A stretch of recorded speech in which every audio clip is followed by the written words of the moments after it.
नमस्कार विद्यार्थी मित्रांनो, स्वागत आहे तुम्हा सर्वांचं महा एक्झाम पॉईंट आपल्या एज्युकेशनल यूट्यूब चॅनलवरती. तर मित्रांनो, आपला आजचा व्हिडिओचा भाग हा 19 आहे, ज्यामध्ये आपण महाराष्ट्र बीएड सीईटी व त्यासोबतच लॉ सीईटी प्रवेश परीक्षा 2026-27 करता मित्रांनो आपण परीक्षा भूमिकाची संपूर्ण काही अतिशय महत्त्वाचे अतिसंभव प्रश्न आपल्या व्हिडिओ सिरीज मार्फत मित्रांनो आपण कव्हर करत आहोत. जर मित्रांनो तुम्ही आपल्या चॅनलला सबस्क्राईब केलं नसेल तर सबस्क्राईब करून घ्या, जेणेकरून तुम्हाला या दोन्ही परीक्षेचे सर्वात प्रथम अपडेट पाहायला मिळणारे असतील. तर आजच्या व्हिडिओ मित्रांनो आपण सामान्य ज्ञानमधला जो सर्वात महत्त्वपूर्ण घटक आहे म्हणजेच की चालू घडामोडी यावर आधारित काही आपण अतिशय महत्त्वपूर्ण प्रश्न आपण या ठिकाणी पाहणार आहोत. तर प्रत्येक प्रश्न हा परीक्षा दृष्टिकोनातून अतिशय इम्पॉर्टंट आहे.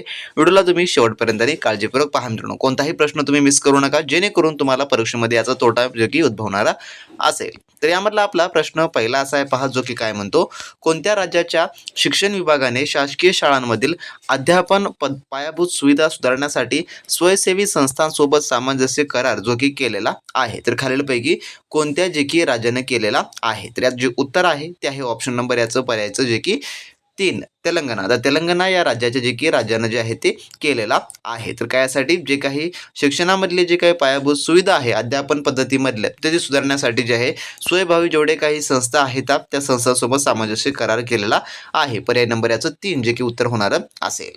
त्यानंतरचा प्रश्न दुसरा असा आहे, भारत कंबोडिया संयुक्त सराव जे की CINBAX कुठे आयोजित करण्यात आला होता, जो काही यांचा संयुक्त सराव आहे. तर यात जे उत्तर आहे ऑप्शन नंबर पर्यायचं जे की 2 पुणे. तर पुणे या ठिकाणी जो आहे थोडक्यामध्ये हा जो संयुक्त सराव आहे जो की पार पाडण्यात आलेला आहे. पर्याय नंबर 2 याचं उत्तर होणारं असेल. जर कधी झाला असं विचारलं तर हा जो सराव आहे तो झालेला आहे 1 डिसेंबर ते 8 डिसेंबर या दरम्यान हा जो सराव जो की झालेला आहे पुणे या ठिकाणी. पर्याय नंबर याचं 2 जे की उत्तर जे आहे ते होणारं असेल. त्यानंतर आपला पुढील प्रश्न जो की तिसरा असा आहे, 38व्या राष्ट्रीय क्रीडा स्पर्धेत महिलांच्या 75 किलोग्रॅम बॉक्सिंग गटात सुवर्ण पदक कोणी जिंकलेलं आहे. खालीलपैकी जे आहे ते कोणी जिंकलेलं आहे. तर यात जे उत्तर आहे ते आहे ऑप्शन नंबर पर्यायचं जे की 4 लवलीना बोर्गोहेन यांनी जे आहे थोडक्यामध्ये जे की 75 किलोग्रॅम बॉक्सिंग गटामध्ये सुवर्ण पदक जे की जिंकलेलं आहे. त्यामुळे पर्याय नंबर याचं कोणता होणार असेल, जे की पर्याय नंबर 4 हे याचं होणारं असेल. तर मित्रांनो, प्रश्नांचा लेवल तुम्हाला ऑल इंडियामधून चालू घडामोडीचे जेवढे काही IMP घटक आहेत जे की 2025 पासूनचे तुम्हाला सर्वच कव्हर करायचे आहेत, कारण का आपल्याला जे चालू घडामोडी येणार आहे 2025च्या जानेवारी पासून येणारं आहे. त्यामुळे तुम्हाला प्रत्येक प्रश्न हा जानेवारी 2025 पासूनचा कव्हर करायचा आहे. आणि मित्रांनो, जी आपली स्पेशली टेस्ट सिरीजची बॅच आहे त्या आपल्या बॅचमध्ये देखील आपण जानेवारी 2025 पासूनचे सर्व काही तुम्हाला आपण चालू घडामोडीचे जे काही सिरीज आहेत आपले MCQ टेस्ट ते तुम्हाला आपण ॲड करून देत आहोत. तर जे विद्यार्थी जॉईन केले नसतील त्यांनी व्हिडिओ डिस्क्रिप्शन बॉक्समध्ये आपल्या ऑफिशियल ॲपची लिंक दिली आहे, त्यावर तुम्ही क्लिक करून मित्रांनो त्या ठिकाणी तुम्ही संपूर्ण काही आपली सविस्तर तयारीची बॅच तुम्ही जॉईन करू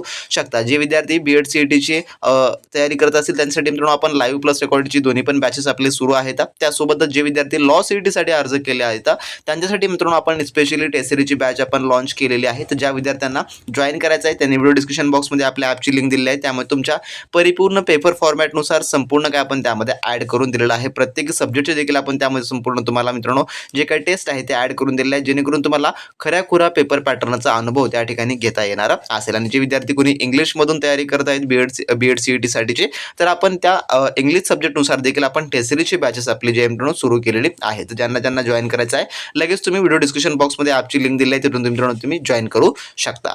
त्यानंतरचा जो आपला पुढचा प्रश्न आहे पहा, पुढचा जो की 4 क्रमांकाचा काय म्हणतो, किनारी अभियांत्रिकी संशोधनासाठी आशियातील सर्वात मोठ्या शेलो वेव्ह बेसनचे उद्घाटन कोणत्या जे की संस्थेनं केलेलं आहे खालीलपैकी.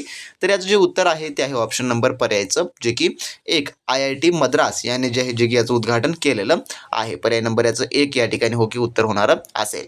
त्यानंतरचा प्रश्न आपला पुढील 5वा असा आहे, भारतातील कोणती विधानसभेची इमारत पूर्णपणे सौर ऊर्जेवर चालणारी पहिली जी की ठरलेली आहे यापैकी.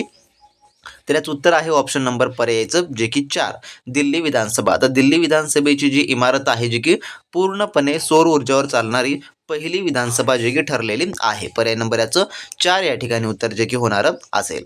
त्यानंतरचा आपला 6वा प्रश्न, कोणत्या देशात जागतिक आरोग्य संघटनेनं पोलिओचं उद्रेक घोषित करून तातडीच्या लसीकरण मोहिमेची घोषणा केलेली आहे. तर यापैकी तर याचं उत्तर आहे ऑप्शन नंबर पर्यायचं 3 जे की पापुआ न्यू गिनी या ज्या थोडक्यामध्ये जे की देशामध्ये जे की केलेलं आहे जागतिक आरोग्य संघटनेनं पोलिओच्या उद्रेक घोषित. पर्याय नंबर याचं 3 या ठिकाणी जे की उत्तर जे आहे ते होणार असेल. तर हे प्रश्न तुम्हाला 100% मित्रांनो अशी येतात जे काही इंटरनॅशनल लेवलचे गाजलेले प्रश्न आहेत आहे. त्यानंतर 7वा प्रश्न, 10वे जागतिक बुद्धिबळ विजेते बोरिस स्पास्की मूळचे कोणत्या देशाचे होते? तर यापैकी तर याचं उत्तर आहे ऑप्शन नंबर पर्यायचं 2 जे की रशिया या देशाची थोडक्यामध्ये ते होते. पर्याय नंबर याचं 2 या ठिकाणी जे की उत्तर जे आहे ते होणार असेल.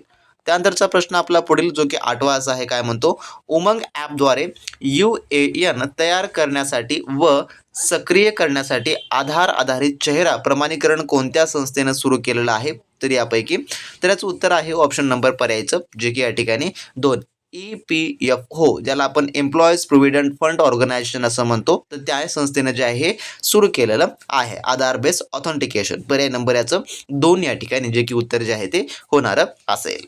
त्यानंतरचा प्रश्न आपला पुढील 9वा असा आहे, QS best student cities ranking 2026 मध्ये जगातील सर्वात परवडणारे विद्यार्थी शहर म्हणून कोणत्या भारतीय शहराला क्रमांक जो की देण्यात आलेला आहे? तर याचं उत्तर आहे ऑप्शन नंबर पर्यायचं 3 जे की नवी दिल्ली या शहराला जे की देण्यात आलेला आहे, जे की QS best student cities ranking 2026 मध्ये. पर्याय नंबर याचं 2 जे की 3 जे की याचं उत्तर जे आहे ते होणार असेल. त्यानंतरचा प्रश्न आपला 10वा असा आहे, भारत सिंगापूर द्विपक्षीय संबंध बळकट केल्याबद्दल सिंगापूरकडून सन्माननीय नागरिक पुरस्कार कोणाला प्रदान करण्यात आलेला आहे?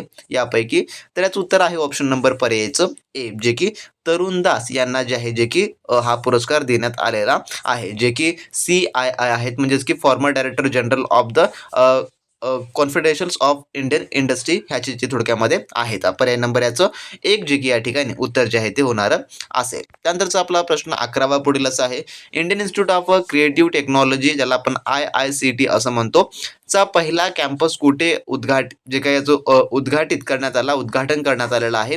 तर याचं उत्तर आहे पर्याय नंबर जे की याचं 4 मुंबई या ठिकाणी जे याचं उद्घाटन करण्यात आलेलं आहे. तर कोणाच्या हाते जर म्हटलं तर या ठिकाणी सांगायचं झालं तुम्हाला, जे काही त्यावेळेस युनियन मिनिस्टर जे आपले आहेत अश्विनी वैष्णव आणि महाराष्ट्र चीफ मिनिस्टर आपले देवेंद्र फडणवीस यांचे याचं उद्घाटन करण्यात आलेलं आहे. पर्याय नंबर जे की याचं 4 या ठिकाणी उत्तर जे आहे ते होणार असेल.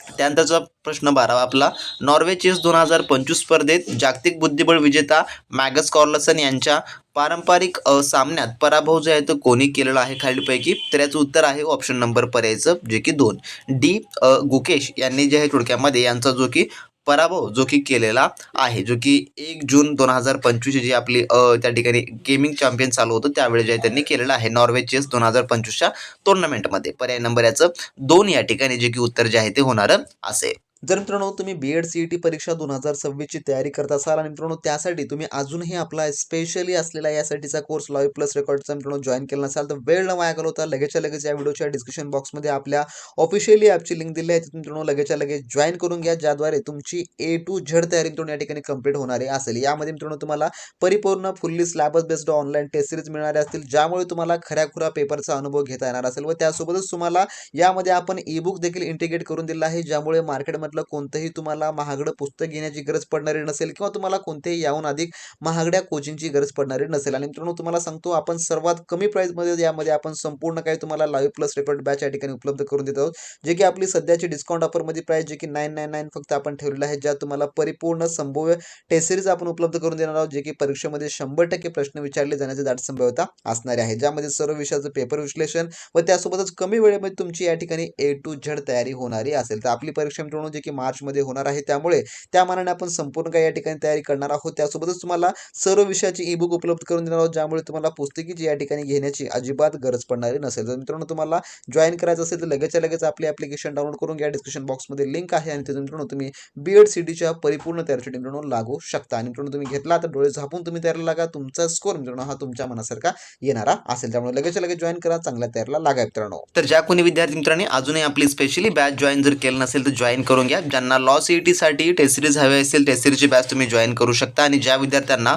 BEd CETची इंग्लिश मीडियममधून तयारी करत असतील त्या विद्यार्थ्यांनी आपली जी इंग्लिश मीडियमची टेस्ट सिरीजची बॅच आहे तुम्ही इंग्लिश मीडियममधून पूर्णपणे त्या ठिकाणी प्रिपेअर मित्रांनो तुम्ही करू शकता. तर लगेचच्या लगेच जॉईन करून घ्या. तुमच्या पेपर फॉर्मॅटनुसार तुमच्या परिपूर्ण अभ्यासक्रमानुसार आपण संपूर्ण त्या ठिकाणी उपलब्ध करून देत आहोत. तर लगेचच्या लगेच मित्रांनो त्या ठिकाणी डाउनलोड करा आणि जर तुम्हाला काही प्रॉब्लेम येत असेल तर तुम्ही मित्रांनो त्या ठिकाणी आपल्या ॲपमधून आम्हाला कॉन्टॅक्ट करून संपूर्ण तुम्ही आमच्याद्वारे मित्रांनो मदत जी आहे तुम्ही मिळवू शकता. तर लगेचच्या लगेच जॉईन करा आणि उत्तम तयारीला लागा. त्यानंतरचा प्रश्न पुढील आपला 13वा असा आहे. पंतप्रधानाच्या अध्यक्षतेखाली झालेली मुख्य सचिवांची 4थी आंतरराष्ट्रीय परिषद कोठे आयोजित करण्यात आली होती? तर याचं उत्तर आहे ऑप्शन नंबर पर्यायचं 3 जे की नवी दिल्ली या ठिकाणी जे आहे थोडक्यामध्ये आयोजित करण्यात आलेली होती. त्यानंतरचा आपला पुढील 14वा प्रश्न असा आहे. GIS 2025 मध्ये 30.77 लाख कोटीची गुंतवणूक कोणत्या राज्याने मिळवलेली आहे यापैकी? तर याचं उत्तर आहे ऑप्शन नंबर पर्यायचं जे की ए मध्य प्रदेश या राज्याने जे आहे जे की मिळवलेली आहे. त्यानंतरचा आपला पुढील प्रश्न जो की 15वा. घटना दुरुस्तीतील भूमिकेसाठी ओळखल्या जाणाऱ्या भारतीय संविधानातील कोणत्या कलमाचा उल्लेख फाली नरिमन यांच्या बियॉन्ड द कोर्टरूम या पुस्तकात करण्यात आला आहे? तर याचं उत्तर आहे ऑप्शन नंबर पर्यायचं 2 जे की कलम 368 याचा जो आहे थोडक्यामध्ये या पुस्तकामध्ये जो की करण्यात आलेला आहे. पर्याय नंबर 2 उत्तर होईल. त्यानंतरचा प्रश्न 16वा. Karnataka soaps and detergents limited जे काय KSDL आहे च्या 2 वर्षाच्या कालावधीसाठी ब्रँड अँबॅसिडर म्हणून कोणाची नियुक्ती करण्यात आलेली आहे खालीलपैकी? तर याचं उत्तर आहे ऑप्शन नंबर 1 जे की तमन्ना भाटिया हिची जी आहे थोडक्यामध्ये जे की ब्रँड अँबॅसिडर म्हणून या ठिकाणी KSDLच्या जे की याची निवड करण्यात आलेली आहे. पर्याय नंबर 1 याचं उत्तर होईल. त्यानंतर 17वा प्रश्न. दरवर्षी आंतरराष्ट्रीय दहशतवाद पीडित स्मरण आणि श्रद्धांजली दिन कोणत्या दिवशी पाळला जातो? तर याचं उत्तर आहे ऑप्शन नंबर जे की 3 21 ऑगस्ट या दिवशी जो की हा पाळला जातो. त्यानंतर आपला प्रश्न 18वा. ऑक्टोबर 2024 मध्ये जागतिक स्थलांतरित पक्षी दिन कोणत्या दिवशी साजरा केला जातो यापैकी? तर याचं उत्तर आहे ऑप्शन नंबर पर्यायचं 2 जे की 12 ऑक्टोबर या दिवशी जे थोडक्यामध्ये हा दिवस साजरा जातो ज्याला इंग्लिशमध्ये आपण WMBD म्हणजे की वर्ल्ड मायग्रेटरी बर्ड डे असं देखील म्हणतो. पर्याय नंबर याचं 2 या ठिकाणी जे की उत्तर जे आहे ते होणार असेल. त्यानंतर प्रश्न 19वा. जागतिक ग्राहक हक दिन दरवर्षी कोणत्या दिवशी पाळला जातो खालीलपैकी? तर जो ग्राहक दिन आहे तो तर याचं उत्तर आहे ऑप्शन नंबर पर्यायचं 2 जे की 15 मार्च या दिवशी जो आहे तो पाळला जातो. त्यानंतर 20वा प्रश्न आपला. जागतिक दृकश्राव्य वारसा दिन जे की दरवर्षी कोणत्या दिवशी पाळला जातो? तर याचं उत्तर आहे ऑप्शन नंबर पर्यायचं ए जे की 27 ऑक्टोबर या दिवशी जो थोडक्यामध्ये हा दिवस पाळला जातो ज्याला आपण world day for audio visual heritage असं देखील आपण त्याला म्हणतो. तर पर्याय नंबर याचं 1 या ठिकाणी याचं उत्तर होणार असेल. तर असे मित्रांनो आपल्या आजच्या व्हिडिओमधले टॉप 20 क्वेश्चन होते जे की आपण चालू घडामोडीचे पाहिलेले आहेत. तर आपले आता BEd CET लॉ CET सोबतच जे इतर आपले सर्व काही सरळ सेवेची परीक्षा आहे त्याचे आपण रेग्युलरली आता व्हिडिओ आपल्या आपण अपलोड होणार आहे मित्रांनो. त्यामुळे तुम्ही तुमच्या तयारीला लागला नसाल तर मित्रांनो लागायला तयारीला लागा. आणि ज्या विद्यार्थ्यांनी अर्ज केला नव्हता की काही अडथळे आले होते मित्रांनो परत वेगळेच आपल्याला आता डेटमध्ये जे आहे एक्सटेंड करण्यात आलेलं आहे. तर ज्या विद्यार्थ्यांनी केलं नाही त्यांनी लगेचच्या लगेच करून घ्या. आणि ज्या विद्यार्थ्यांनी आपली अजूनही स्पेशली बॅच जॉईन केलं नसेल तर लगेच लगेच आपले ॲप डाउनलोड करा मित्रांनो. त्यामधून तुम्ही सविस्तर अभ्यास तयारीसाठी मित्रांनो आपली बॅच जे आहे ती डाउनलोड करू शकता. तर भेटूया नेक्स्ट व्हिडिओमध्ये नवीन माहिती नवीन अपडेट सोबत. तोपर्यंत मित्रांनो बी प्रॅक्टिस क्रॅक एक्झाम.